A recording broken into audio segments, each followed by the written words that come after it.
So we're discussing concepts in landscape architecture and what that is today for anyone that's coming up in that business or field. So, what I was saying is that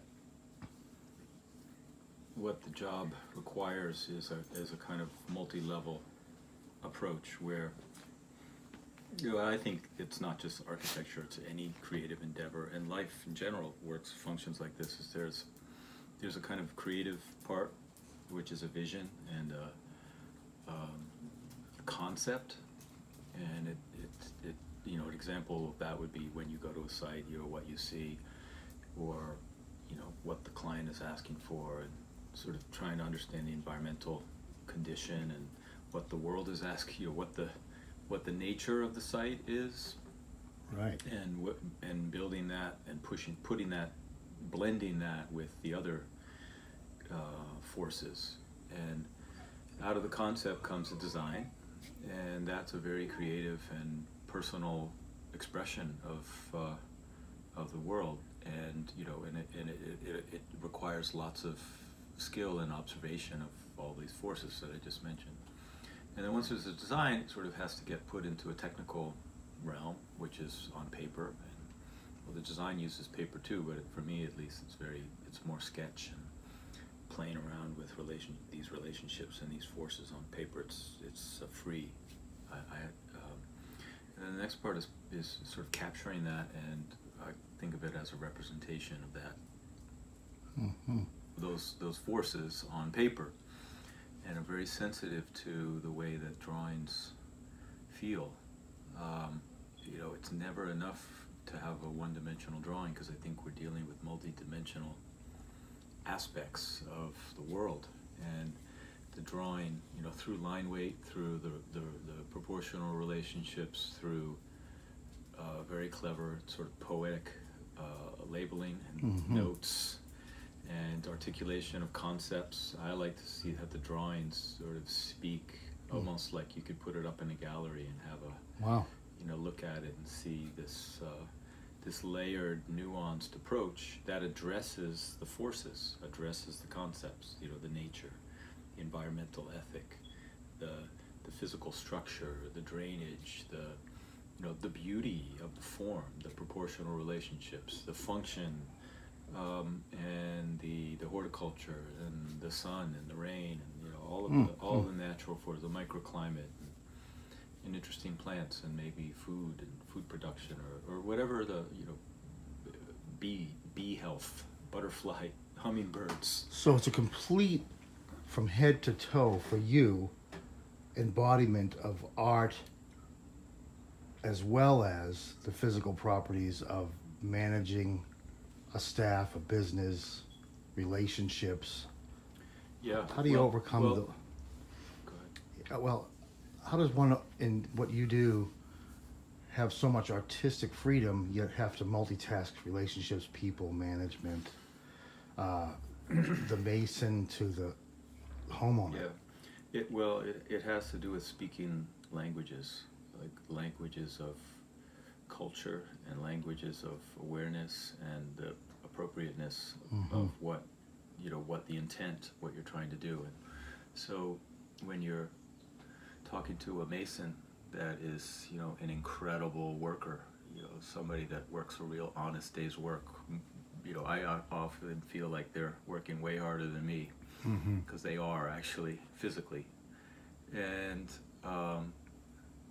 there are ways of addressing that talent with the things that matter to them, that don't ever lose sight of the concept of the vision. And that's what I mean by the languages. So your head is thinking concept, your head is thinking, here's what the big agenda is, here's how this fits into the whole broader scheme, but you're talking to the person that's going to make the beautiful gateway or the archway or the wall or the terrace, or carve the stone that makes, that has that.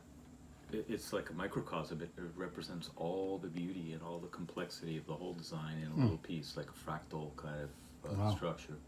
So you're quarterbacking as well as creating the plays. If we're speaking football just for a minute, you're the coach, the quarterback, and the owner. Yeah, well, in a small business, that's how it really has to work. I mean, I would love it if there were people that had the, shared talent and enthusiasm and vision and desire to sort of see the world with that kind of complexity. But it's hard to find those folks, and those who do are very successful usually, and or off doing their thing. Mm-hmm. The other thing that I think is really important is and this comes down to speaking the languages that mean something to people. Whether you're talking to the client or another architect or a collaborator or someone that works for you, or a contractor or a builder or a mason or a plants person, is embodying love, and making it clear that what you're doing is more about sharing that beautiful feeling of love and awareness and respect for what they do and how they're doing their work and how they're changing the world by doing that, and how we do that together. And that, cultivating that feeling in those environment, in the environment that you work in, is the ultimate gift. I kind of feel like I've been working my whole life to find that place where everything you do is an expression of that love and gratitude for the world and all the people that are in it. And when you get to that, if you're lucky enough to get to that point, and I don't all the time, but I am always seeking that kind of expression. It's so beautiful because everybody knows it and everybody feels it, and it's a lot of laughter, it's a lot of smiling, it's a lot of happiness. It's just the incredible joy and the way that these projects, whether it's a musical project or a landscape project or a building or farming or cooking, it's that love is the sweetness of the world. That's why that's the beauty. Wow. And that's what we go for. That's what I go for. And I know that people crave it, and not just crave it. We actually need it to be healthy and balanced human beings. And I know I've lost sight of it at certain points in my life, and I always I think that our life is a dance. We're in, we're out. We understand, we don't understand. We go through all these modes, phases, and like the weather or the moon. We see it in nature is a perfect example. It's never static. It's always fluctuating and moving, and as are we. We are part of that, and that awareness has to be light, buoyant, and vibrant to respond to those ever shifting things. So yeah, I think that's. Well, that's it. And I think the music, for me, the sort of multifaceted and dimensional awareness of the art form of music and the art of design and landscape architecture and art and sculpture, and of having a farm where you actually witness these forces at their most elemental nature. It like merges into one thing, and these one awareness, right? And that this awareness is pulls open into all of those things that we started off with, which is sort of communication with the client, and the conceptual work, and then the technical sort of representation of that concept on paper, and then the implementation, construction, administration, dealing with making that thing get built with love, with incredible skill, beauty, cost efficiently. Amazing. So nobody loses their shirt, and everybody makes a little bit of the money that they deserve. There's fairness involved, and sure. And and you end up with a stellar result, making the world a better place. Incredible. I was recently doing a recording session with Kenwood, who is one of my think a genius mentor, and he said it was a 3-day session. The first day we just played free. The second day we each sort of broke off and had listened to a particular piece of that we did the first day. Wow. And decided to develop, and had the opportunity to develop it. So we were in the studio, each person was sort of tapping others, saying, hey, come and try this. Right. I like this. This is what I heard here. Can you do this for me?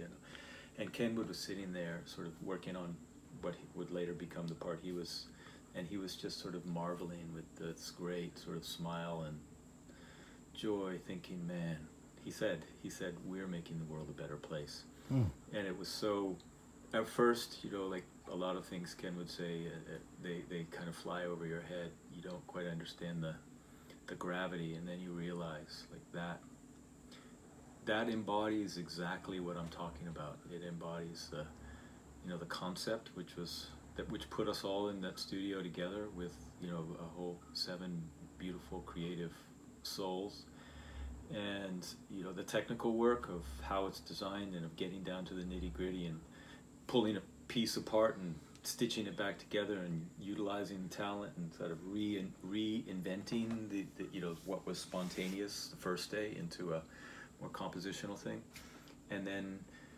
throwing yourself in with that love, with that like full abandon, dedication to try to make it And risk. but to make it be so so important. Like you could on one hand you could say this makes no difference. We're little people in the middle of nowhere in a recording studio making some tape that very few people may ever hear. But on the other hand, we are these giant genius souls collaborating with love, coming together and sharing the deepest part of our creative beings, and creating something that is beautiful, that's soul stirring, that touches and gets at that essence. And I think it's those musical and just to finish that story, the third day what we did is we rehearsed what we came up with the second day and did a live performance, which was also recorded and videotaped. Wow. But that is the concept, right? The representation of the concept and the technical work, right? And then the actual implementation, which was the concert. Wow. and the documentation of that concert. Wow. So that is a perfect correlation. And, very clear to me. This is how it. And with every design and everything, it's always like, have one foot in the music world and creative flow, and another foot in the sort of design world, and they're the same. I mean, it's really it's a creative flow. It's a the rubber hits the road with the technical, and your sort of knowledge of science and drawing and how things are built, and then the implementation is all about the love, and it's all about the love, but about the community, working with the people that are actually going to help you do it, that the ones who connect with the stuff, the recording engineer or the mixing guy or the studio technician or the guy or the mason, the mason and the plants person, the guy driving the truck. I mean, every little piece matters, and everyone deserves that respect, and that's cultivating that